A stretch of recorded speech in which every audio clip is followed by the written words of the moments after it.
আমেরিকার আলেম ওলামা পরামর্শ বসতে কি করা যায়, সবাই মিলে সিদ্ধান্ত হয়ে গেল, রায় হয়ে গেল, আমরা সর্বধর্মীয় কনফারেন্সের ভিতরে অংশগ্রহণ করব।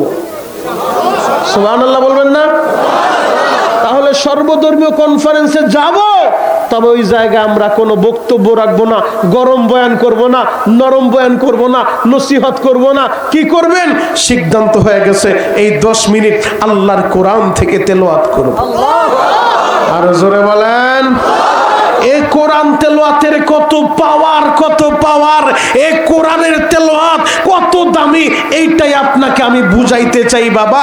সিদ্ধান্ত হয়ে গেছে সর্বধর্মীয় কনফারেন্সে আমরা যাব, তবে আমরা বক্তব্য রাখবো না, নরম বয়ানও হবে না, গরম বয়ানও হবে না, কোরআন থেকে তেলাওয়াত হবে।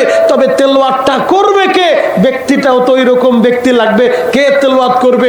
সিদ্ধান্ত হয়ে গেছে তৎকালীন জামানা